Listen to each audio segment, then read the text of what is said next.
Quisiera que buscaran su Biblia en el libro de Joel, capítulo número 2. Joel 2, versículo número 12.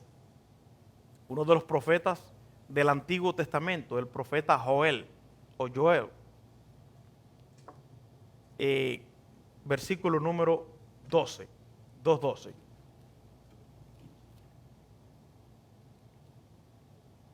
Amén. Y dice así, de esta forma: por eso pues ahora dice Jehová, convertíos a mí de todo corazón, de vuestro corazón, con ayuno, lloro y lamento. Padre, en el nombre de Jesús te damos las gracias por tu palabra. Te pedimos que tú nos hables, Señor, y tú nos des lo que tú quieres para nosotros. En el nombre de Jesús. Amén. Gracias, Señor. Hemos puesto como título, porque hay personas que les gusta llevar nota, luces de advertencia. Luces de advertencia. Y el texto fue el 2:12, ¿verdad? Vamos a hablar de una visión panorámica del profeta. Él profetizó en el año 835 al 830 antes de Cristo, y su nombre significa Jehová es Dios. Y profetizó para Judá y Jerusalén. Entonces, fue un profeta mandado por Dios en un tiempo de crisis para hablarle al pueblo de Israel, principalmente a los judíos y a los que vivían en Jerusalén, cómo debían vivir delante del Señor. ¿Y por qué pusimos luces de advertencia? Porque Dios constantemente está queriendo tener con el hombre, con el ser humano, comunión. Tener esa parte de intimidad con el ser humano. Cuando nosotros nos estamos deslizando y estamos apartándonos de la presencia del Señor, hay formas que Dios nos los hace ver, pero desgraciadamente las personas, cuando se están alejando, se están apartando, se están enfriando y están agarrando otros caminos, no se dan cuenta. Mire, en el mundo físico hay luces. Por ejemplo, el semáforo, ¿cuántas luces tiene? 3, ¿verdad? Tiene una verde, que quiere decir todo está bien, todo está correcto. Right, go ahead, puede seguir, ¿verdad? Pero tiene una amarilla que le continúa diciendo precaución, algo malo puede pasar, porque atrás viene una roja que quiere decir peligro. Entonces, en ignorar ese tipo de luces, ¿qué significa? Principalmente las dos últimas, o la última principalmente, la roja. ¿Qué significa? A veces accidentes y hasta la muerte. Una persona que no ha respetado las leyes puestas por el hombre. Por ejemplo, las leyes de gravitación universal. Todos los cuerpos son atraídos ¿hacia dónde? Hacia el centro de la Tierra. Si usted se sube de arriba del techo de este santuario, de este edificio, y se tira, que lo más que puede pasarle a ustedes, o lo menos que puede pasarle, es partirse todos los huesos, hasta morirse. ¿Por qué? Porque todos los cuerpos son atraídos hacia el centro. Son leyes que Dios ha puesto. Entonces, hay leyes espirituales. El pueblo de Israel había obviado algunas cosas. Según el versículo número 2 al 20, habla en este capítulo, algo grande estaba pasando. Una plaga de langostas. No estamos hablando de los roosters, de lobster. No estamos hablando del camarón. No estamos hablando parecido al chapulín. Era una plaga que habían llegado, o saltamontes, como nosotros lo conocemos, los grillos. Llegaban y estaban diezmando toda la tierra de Israel. La estaban completamente devastando, y entonces todo árbol que tenía sus hojas verdes ya no lo tenía, quedaban pelados completamente, ni los frutos, porque el pueblo de Israel había obviado ciertas regulaciones espirituales. Me viene a la mente cuando Acab mandó a su siervo a mandar a buscar a Elías. Dice que salió por toda la tierra, y es algo asombroso, déjenme decirle, es algo asombroso, porque Elías era un profeta que se movía en el poder de Dios. Dice que lo andaban buscando por todos, ¿dónde? Los reinos. Andaban buscándolo no solamente en Israel, no lo andaban buscando solamente ahí en el pueblo, sino que se fueron a otras naciones vecinas y no lo encontraban. ¿Saben por qué? Porque era movido por el Espíritu. pero se lo encontró en el camino. O Elías salió a encontrarse a este hombre y le dijo, ve y dile a tu señor que no me hagas eso, porque si cuando yo vaya a avisarle a mi señor, el Señor te ha llevado para otro lugar, me va a matar, ¿verdad? Entonces el pueblo de Israel en ese tiempo estaba bajo una consecuencia terrible de juicio. ¿Qué es lo que estaba pasando? Hambre, sequía. ¿Por qué? Porque las personas se habían apartado de Dios. Porque las personas habían quitado la mirada de Dios y ahora estaban adorando ¿a quién? A un ídolo abominable que se llamaba Baal. Este ídolo, supuestamente, según la mitología de los filisteos, que era un dios pagano, era el que tenía que ver con la fertilidad, con la lluvia. Y ahora miren, no le estaba respondiendo. Dios estaba obrando porque iba a traer un avivamiento. Ahora le manda un periodo de juicio de 3 años, o más de 3 años, le manda donde todo Israel se había separado y se había apartado de Dios. No había aceite, no había harina, no había nada absolutamente.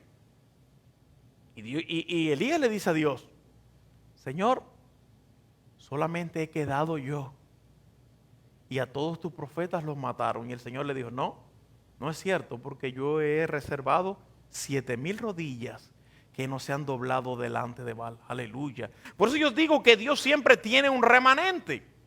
Ahora, cuando estamos hablando de la advertencia que Dios pone, hace unos días yo predicaba que qué difícil cuando una persona está haciendo algo mal hecho y no se da cuenta. Yo ponía el ejemplo del rey David. El rey David estaba en guerra, su nación estaba en guerra, las personas se estaban matando y era casi obligatorio o era mandatorio o al menos ético, y se veía mal que en la guerra el rey no estuviera al frente de la cabeza de la guerra. ¿Y dónde estaba David? En su casa. Y dice la Biblia que se levantó de tarde y David andaba paseando, dice, en el terrado, y mientras se estaban matando los ejércitos israelitas allí, sus capitanes, sus generales, sus soldados estaban muriendo, él estaba de turista. Entonces él no se había dado cuenta que ya él estaba declinando espiritualmente. Es como el que juega ajedrez. Yo no sé si ustedes saben jugar ajedrez. Yo sé un poquito, estudié ajedrez y sé jugar un poquito. Pero el que está afuera a veces ve más que el que está adentro. Y usted ve y dice, si hiciera esta jugada, mira, ya le come aquí y ya es jaque mate. Pero el que está sentado no lo ve. En el mundo espiritual las personas de afuera están viendo cómo la persona se está deslizando, porque su forma de pensar, de actuar, de comportarse, de hablar, hasta de orar y de leer la Biblia y de predicar han cambiado completamente. ¿Por qué? Porque las personas con un poquitico que se mueva nada más a la izquierda o a la derecha o adelante o atrás y quite la mirada del Señor, ya esa persona está deslizado completamente. Si el globo terráqueo, el mundo entero, que dice que gira en su propio eje y se mueve en 365 días y en 24 horas, tiene 2 cosas, una se llama traslación y otra se llama rotación. Pero si un poquitico nada más, vamos a hablar, 1 pulgada, se mueve de su eje, ¿qué sucede? Terremotos, volcanes, cosas terribles pasan, porque la Tierra se movió un poquitico nada más de grado, 1 grado que se mueva de su eje. Entonces, nosotros cuando no ponemos advertencia a lo que Dios nos está diciendo, a lo que nos está hablando, a lo que nos está queriendo decir a través de la palabra, corremos el riesgo de ir perdiendo poco a poco la fe. Dice aquí que tiene algunas características especiales este libro. Es una de las obras maestras más pulidas del Antiguo Testamento. Contiene la profecía más profunda acerca del derramamiento del Espíritu Santo. Registra numerosos desastres nacionales como plaga de langosta, sequías, hambre, fuegos sin control, lo que está pasando ahora en California. Fue algo terrible. Y yo veía una noticia y un reportero decía, esto es algo inexplicable, están cayendo rayos secos, relámpagos y están provocando los incendios. Wow. Es algo tremendo, ¿verdad? Acerca de Dios a veces nos manda a nosotros señales y nosotros nos damos cuenta. Balán salió en su camino a maldecir a Israel. ¿Se recuerdan quién era Balán? Un falso profeta que lo contrató un rey llamado ¿cómo? Él era Balán y el otro se llamaba Balac, casi parecido el nombre. Este rey Balac contrató a este brujo para que este brujo subiera a una parte alta, maldijera a Israel, maldijera a los hijos de Israel, a los siervos de Dios, a los escogidos, porque este pueblo llevaba un propósito. ¿Cuál era el propósito? Conquistar, ir adelante, ir creciendo, ir dominando, ir recibiendo lo que Dios le había prometido a Abraham y al final posesionar la tierra prometida donde dice que fluiría leche y miel. Ahora, este hombre en varias ocasiones trató de maldecir, de procurar un augurio o decir un oráculo en contra del pueblo de Israel y cambió completamente. Cada vez que iba a hablar algo malo, Dios se lo cambiaba.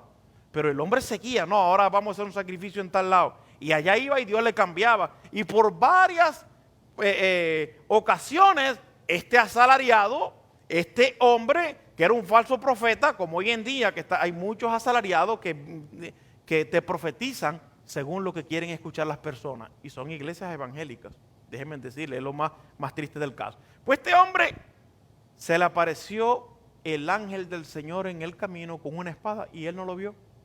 Pero su mula era más inteligente que el dueño. ¿Qué hizo la mula?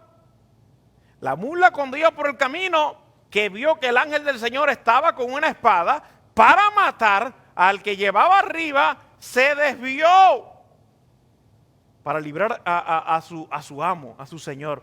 Y el hombre dándole golpe y esta mula. ¿Y sabes qué? Ahí está un milagro. Dios permitió que la mula le hablara, le dijo, ¿por qué me pegas? ¿Por qué me golpeas? ¿Acaso yo no te he servido todos estos años? Y el hombre tonto, sabiendo que la mula estaba hablando, le responde y todo. No se daba ni de cuenta de lo que estaba pasando. Sí, pero ¿por qué hiciste eso? Y fue cuando apareció el ángel del Señor y él se postró. Dice, dele gracias a la mula, porque si ella, cuando ella me vio a mí, no se hubiera espantado y se hubiera ido del camino, de seguro que tú estarías muerto. Entonces, así hay muchas personas que insisten en hacer lo malo, y siguen. La ignorancia es algo terrible, ¿verdad? Nosotros podemos ser ignorantes en muchas cosas. Yo hablaba hace un tiempo que yo soy ignorante, por ejemplo, en la astronomía, o quizá en la geología, o en otras cosas que no domino. Pero el pueblo de Dios no puede ser ignorante en las cosas de Dios. Para nada. Oseas capítulo 4, versículo 6 dice, mi pueblo pereció por falta de conocimiento. Entonces, cuando nosotros no tenemos conocimiento de la escritura, no es que uno se convierta en un doctor o en un máster o tenga un master degree o una licenciatura. No. Todo cristiano, hijo de Dios, debe de ser conocedor de la palabra del Señor. Yo siempre digo esto, para que no te den gato por liebre.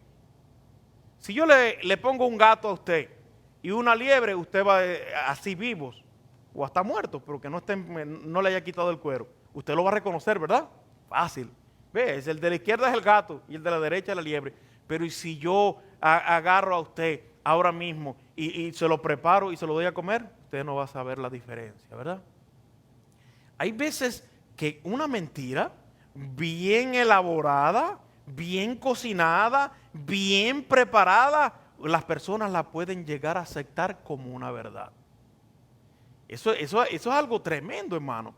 La comida para ratas tiene un 98% de comida nutritiva y tiene un 2% de veneno. Ese veneno es el que mata a la rata. Entonces, el pueblo de Dios estaba viendo señales de que las personas se estaban separando, que las personas estaban yendo detrás de los ídolos, estaban en la concupiscencia, estaban en la fornicación, estaban en el adulterio, las personas se estaban divorciando, se estaban casando como decíamos hace una semana, los mismos fariseos le dijeron al Señor, a Jesús, maestro, ¿es lícito darle carta de divorcio a la esposa por cualquier cosa? Oigan eso, ¿qué personas para torcer y para cambiar la escritura? Así estaba el pueblo de Israel, se había separado completamente de Dios. Yo pienso que cuando nosotros como cristianos entramos en la presencia de Dios y nos dejamos limpiar, cambiar, transformar, tocar por su Espíritu Santo, yo pienso que todo cambia alrededor de nosotros. Hablaba con el hermano Frank hace un rato, antes que empezara el servicio, y estábamos hablando, ¿por qué hoy en día hay tantas personas que son soberbios? La soberbia es un pecado terrible. ¿Sabe por qué? ¿Por qué hay tanta soberbia? Porque el corazón se ha endurecido de las personas. Porque el corazón de las personas le ha dado la espalda a Jesús. Entonces pierden la humildad. Jesús dijo, aprended de mí que soy manso y humilde de corazón, para que dice haya descanso en vosotros. El primer pecado que existió en la tierra o en la humanidad o en el mundo, como quiera decir, ¿cuál fue? El orgullo, la soberbia. El Satanás se miró en un espejo y dijo, wow, qué lindo estoy. Y así hay muchos, ¿verdad? Menos mal que yo no me miro mucho en el espejo. Mi esposa a veces me dice, ay, qué bonito te ves. Yo no hago mucho caso. A lo mejor tienen problemas necesita lentes, ¿verdad? Pero bueno, a veces. Pero el diablo se paró delante de un espejo y él dijo, uff, si soy acabado en hermosura. Lo dice así, en Isaías y en Ezequiel. Fue acabado en hermosura. Dice, hasta que se halló en ti, ¿qué cosa? Maldad. Porque él pensó en su mente, en su corazón, seré semejante al Altísimo. Cuando nosotros creemos que vamos a ser igual a Dios, ya ahí mismo ya caímos. Completamente. Me mandaba un muchacho unas preguntas de otro estado hace poco, porque está siguiendo la página de la iglesia y está escuchando los mensajes y está escuchando también en YouTube. Y me mandaba un mensaje preguntándome acerca de todo lo que está pasando, cómo hoy en día me está diciendo, yo quiero hacerle una pregunta, ¿cómo hay pastores que dicen que ellos son superiores a los demás miembros de la iglesia? Y me mandó cantidad de mensajes, fue un libro y me pasé el día leyéndolo, y digo, eso es algo contrario a las escrituras. La Biblia dice que aquel que quiera ser grande va a ser pequeño. Jesús dio el ejemplo. Jesús se ató una toalla, le limpió los pies a sus discípulos y dijo, miren, yo siendo el Señor, yo siendo el Maestro, yo siendo el más grande entre vosotros, he hecho esto, ustedes tienen que hacer esto también. Entonces le estuve explicando, vivimos una dispensación llamada, ¿la qué? Gracia. Gracias por también decirlo.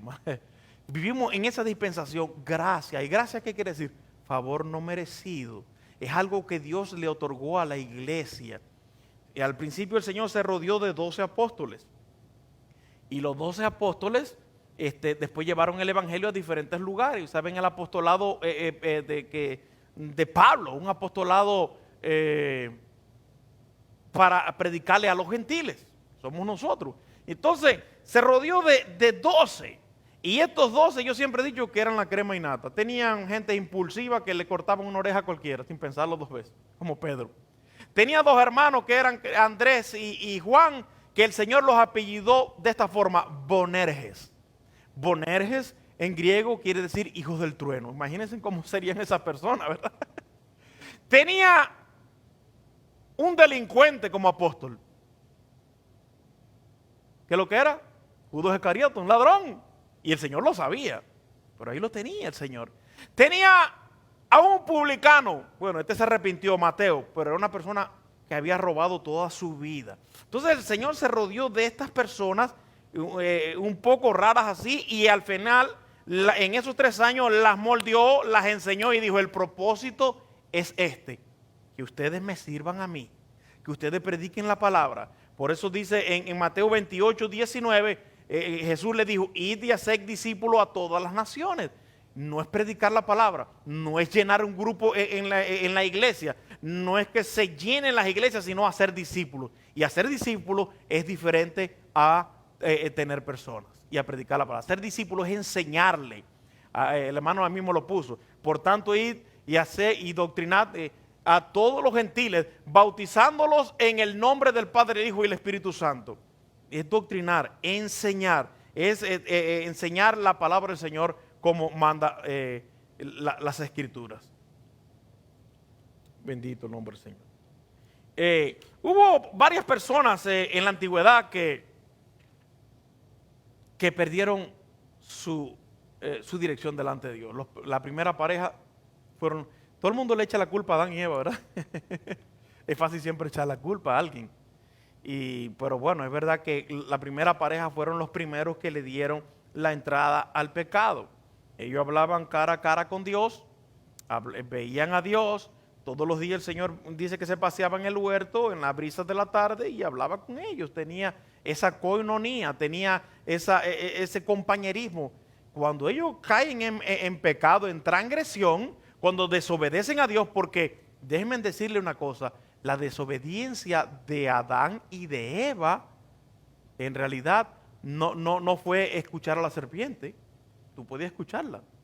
La consecuencia que trajo el pecado fue hacerle casos y llevar el pecado, comerse la fruta. Comer el fruto del árbol de la ciencia del bien y del mal. Ese fue el problema.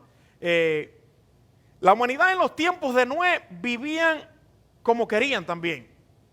Dice que solamente Noé fue hallado como justo. Y él y su familia entraron al arca, sus hijos, sus 3 hijos y sus nueras y su esposa. Total fueron 8.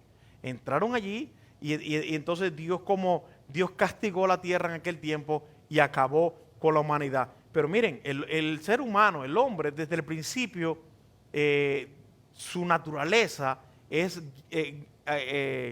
inclinada hacia las cosas malas. Porque ahora Dios acabó con todo el pecado del mundo. Y era que ya de ahí para adelante todas las personas estuvieran bien, todos los que iban a nacer, los hijos, los nietos, los tataranietos, hasta nosotros que llegamos, que somos descendientes de Noé.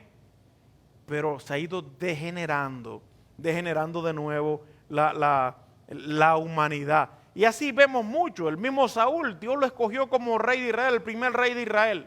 Pero sabe, Dios lo escoge no solamente porque lo estaban pidiendo el hombre, sino por como señal de castigo. Si usted ve desde que Dios saca al pueblo de Israel desde Egipto en el Éxodo hasta Samuel, ¿cómo se llamaba esa dispensación? Esa se llamaba teocracia. Estaban en la ley, sí, pero eran dirigidos por Dios directamente, no había rey. Hasta que un día llegaron un grupo de personas de principales y le dijeron a Samuel, ¿sabes qué? Queremos un rey.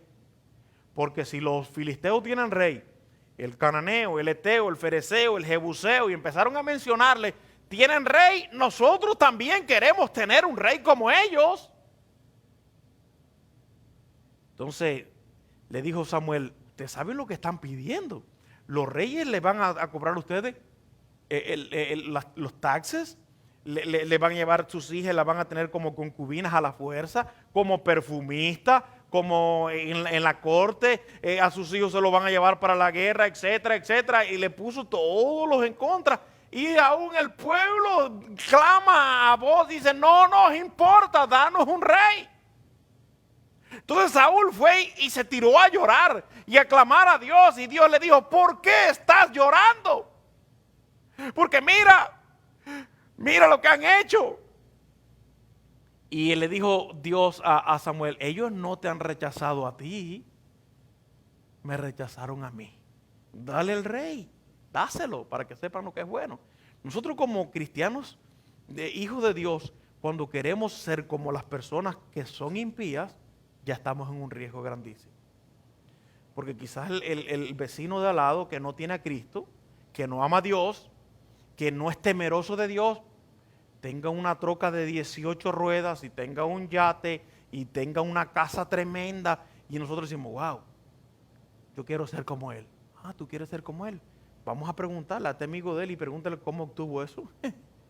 ¿Verdad? La Biblia me dice, ayer hablaba con con mi mamá y me preguntaba acerca de ese versículo y le digo, ese versículo dice de esa forma, y también aquellos que quieren enriquecerse caerán en lazos del diablo. Porque la Biblia dice que el amor al dinero también es raíz de todos los males.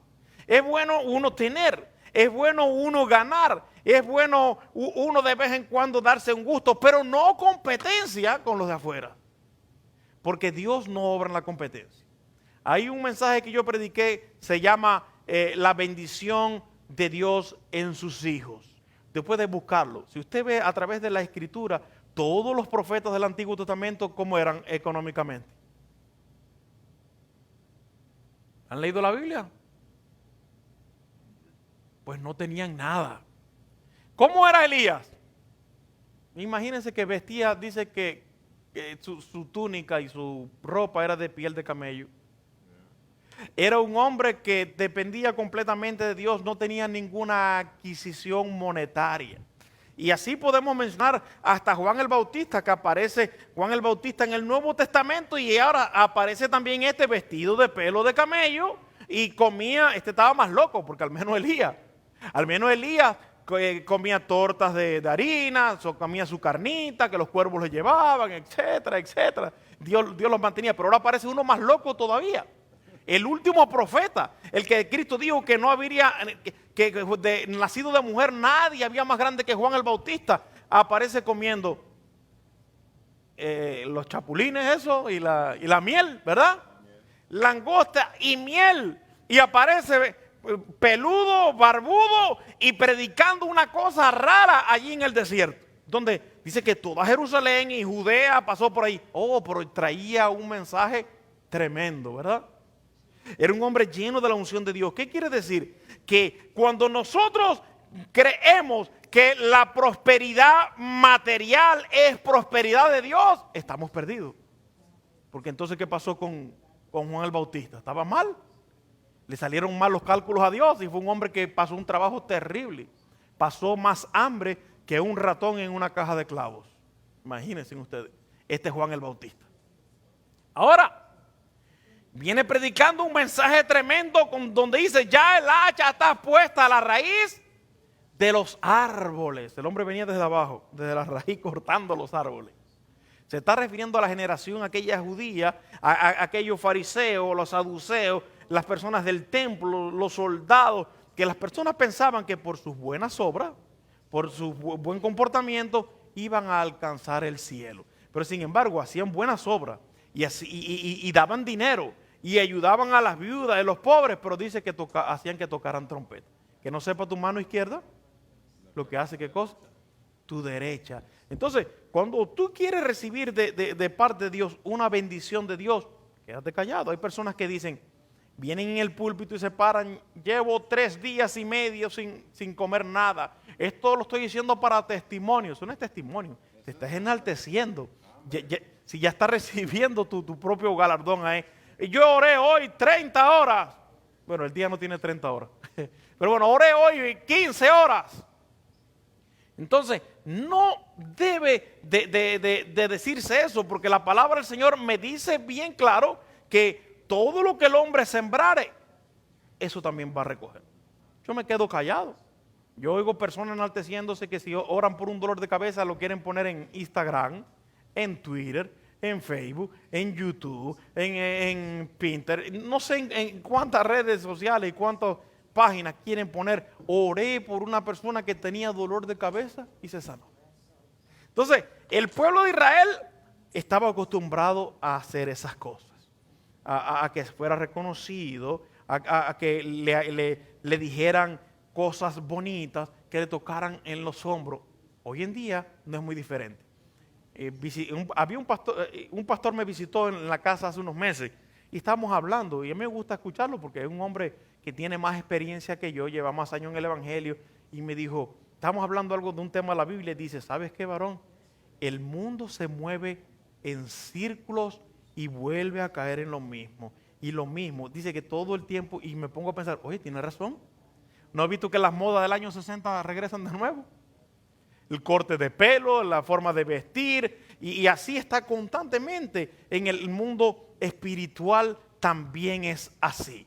Por eso el cristiano dice bien claro que uno debe de vivir diariamente en la presencia del Señor como si fuera el último día. No me recuerdo este versículo donde dice, no os conforméis a este siglo, sino seis renovados o cambiados por el Espíritu Santo. Y lo más tremendo del mundo es que hemos caído en algo tremendo, hermano, el ser humano. A todo el mundo le gusta que le digan, oye, qué bien te quedó eso, esta puerta que pusiste, que bueno, oye, eres el mejor pintando. Oye, eres el mejor cortando la yarda. Oye, eres el mejor haciendo esto. Wow, qué bonito. A las personas les gustan eso. Pero hay veces que las personas, aunque anden mal, aunque hagan las cosas mal, las personas andan buscando personas que reconozcan lo mal que andan delante de Dios. Y he oído personas que dicen, Dios sabe que tú eres débil, trae los diezmos y las ofrendas y vamos a orar. ¿No han ido estas personas? Trae los diezmos y la ofrenda y ven y oramos y te bendecimos y pedimos que Dios te cuide, te guarde, te traiga bendición. A mí me ha tocado, yo he pastoreado varias iglesias, en ocasiones personas que he ido a predicar y la hermana de la casa me ha dicho, para que ores por mi esposo y le pidas la bendición del Señor. Le digo, yo lo siento mucho, hermana, pero yo no puedo pedir una bendición de Dios porque tu esposo es jugador, es apostador, es blasfemo, es fumador, es alcohólico, droga. Le dije, usted me perdona, yo puedo pedirle a Dios que tenga misericordia, que lo toque, que lo transforme, que venga a los pies, pero pedir una bendición por él, no, eso nunca va a pasar, nunca lo voy a hacer. Voy a pedir que esta persona tenga un encuentro con Dios.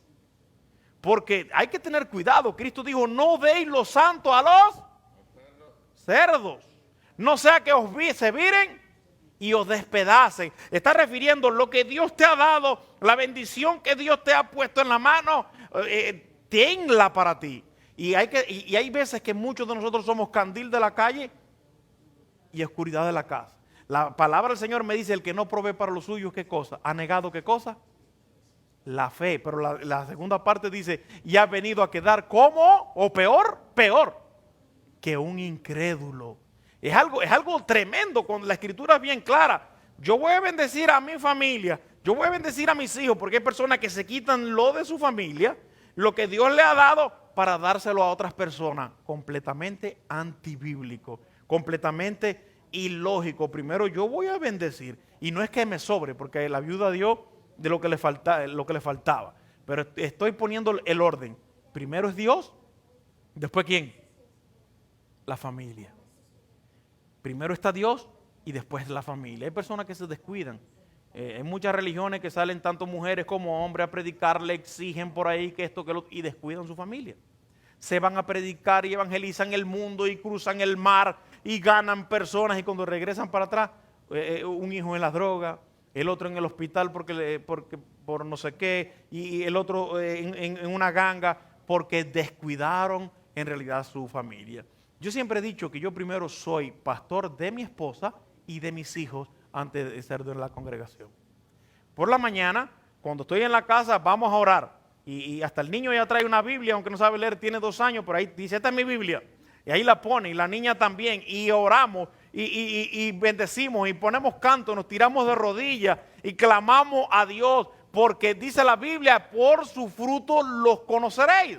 El día de mañana, ellos van a ver en realidad el ejemplo que nosotros les dimos.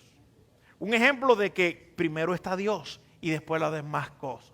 Primero está Dios y después viene el trabajo, después vienen los amigos, después viene la iglesia, después todo lo otro que es pasajero. Primero es Dios, pero después va la familia. Es que hay como un, ¿cómo se dice esto? Un orden espiritual que debe ser de esa forma. Entonces, cuando la persona entra en una anarquía, como ahí en el libro de Joel, que el mismo profeta lo está mandando, ustedes tienen que ayunar, ustedes tienen que orar, ustedes tienen que vigilar. Wow, es algo tremendo, ¿verdad? Es algo tremendo, porque Dios le está mandando a un arrepentimiento, porque estas personas habían hecho, algunos habían pecado grandemente y otros poco. El último video que yo subía al canal de YouTube habla acerca de la mitomanía. Yo quisiera que se lo recomiendo para que ustedes vean mitomanía o mentirosos compulsivos. Estamos hablando de esta patología dentro de la iglesia. Yo no le estoy predicando a los inconversos, sino a los cristianos. Personas que dicen mentiras, ministros que dicen mentiras, pastores, evangelistas. ¡Wow! Qué terrible es eso, qué triste, ¿verdad? Donde el Apocalipsis 21, versículo número 8, dice al final, y todos los mentirosos. O sea, mentiras blancas, rojas, no existen, pero para hacer una diferencia. Mentira que te salva, no sé cómo le dicen una mentira. ¿Cómo le dicen mentira qué? Piadosa. Oigan eso, piadosa, wow.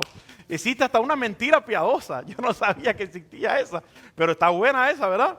La gente le pusieron una mentira piadosa. Una mentira blanca. Una mentira blanca. Entonces, ahí mismo lo puso el hermano.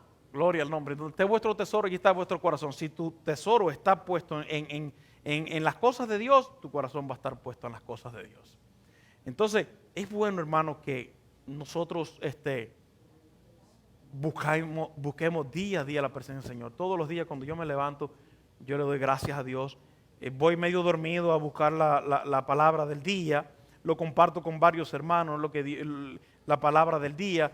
Y ese día me la paso alabando y glorificando el nombre del Señor en el trabajo donde estoy. Hay oposición. Tengo oposición porque al lado mío hay cerca trabajando uno que adora la muerte. No a la santa, a la muerte, porque la muerte no es nada santa, ¿verdad? El otro es adorador de la Virgen de Guadalupe, la otra de la Virgen de la Caridad del Cobre, el otro de la Marianonza. Entonces hay una liga ahí y hay un conflicto espiritual y yo estoy en medio de todo eso y yo estoy seguro que ustedes también. Ustedes también. Y hay que estar constantemente buscando la presencia del Señor. Buscando el rostro de Dios para que el Señor nos esté cuidando constantemente. Van a venir varias personas que van a hablar mal de nosotros, pero somos bienaventurados. Creo que es en Mateo capítulo número 5, donde habla el sermón de las bienaventuranzas. Dice, bienaventurado, creo que en el capítulo versículo número 12 o 11, dice, sois cuando por mi causa os persigan y digan toda clase de mal contra vosotros, mintiendo. Te me han mentido, pero no me importa. Después Dios saca la luz. Y miren que me han puesto el dedo, hermano, y he llorado en la presencia del Señor. Me he pasado días llorando. Un día me pasé 19 días llorando. Me pasé, se lo digo a ustedes porque soy un ser humano igual que ustedes, por algo que una persona hizo en contra mía, por algo que una persona un día habló que no era cierto, que no era verdadero, y me pasé 19 días hasta que un día el Señor me dijo, oye, cuando dejes de llorar, entonces yo voy a hablar contigo. Y Dios mandó un siervo y oró por mí, y Dios me prosperó. Y ya Dios me ha endurecido esa parte de mi ser espiritual. Personas que han hablado mal, no, porque el hermano es de esta forma o de esta forma. Y después las personas me han conocido a mí y han dicho, wow, eres diferente. Eres diferente. Pero no me importa. Yo soy, ¿soy qué? Bienaventurado. Soy dichoso. Soy feliz. Y entonces Dios me ha traído la recompensa. Así que cuando hablen mal de usted, cuando usted lo señalen, injustamente usted diga, gracias Señor. Yo te bendigo. ¿Cuál era el versículo 7, verdad? El 11, deja ver. Ok, exactamente es el 11, es Mateo 5, versículo número 11. Bienaventurados sois cuando os vituperen y os persigan y dijeren contra vosotros toda mal por mi causa, mintiendo. Personas que van a decir cosas horribles. A esta persona le voy a decir esto, lo voy a hacer esto, pero somos dichosos. Pero no podemos darle tampoco cavidad. Porque hay veces que nosotros abrimos la posibilidad que hablen. Alguien me decía, visitaba mi casa, la gente, porque yo hablé un día acerca del pecado de apariencia. Y alguien que conoce la Biblia también dice, pero eso no es bíblico, eso no viene en la Biblia. Digo, no viene en la Biblia. Es que tampoco la palabra Biblia viene en la Biblia y todo el mundo la usa, ¿verdad? Y la palabra Trinidad no viene en la Biblia tampoco y todo el mundo la usa. Y hay unas cuantas cosas que nosotros usamos, pero el pecado de apariencia es aquel que tú estás dando a que otras personas hablen y pequen. Mi pastor me decía a mí en aquel tiempo, bueno, allá en mi país había lo que hay bicicletas. Decía, ¿qué hacía cuando éramos jóvenes? Decía, ¿qué hace un joven, un varón, masculino, con una muchacha Una femenina montada en una bicicleta a las 9 de la noche y no son nada. Aunque no estén haciendo nada, aunque estén bien, ya las personas empezaron a hablar y uno hizo que otra persona cayera en ¿qué? En pecado. Amén. Bendito el nombre del Señor Jesús. Pues vamos a orar. Vamos a orar y pedirle al Señor que nos ayude a serle fiel cada día. Amén. Y pedirle al Señor que sobre todas las cosas podamos escuchar su voz. Yo le estoy dando gracias a Dios porque hay algunos hermanos que Dios le ha estado hablando.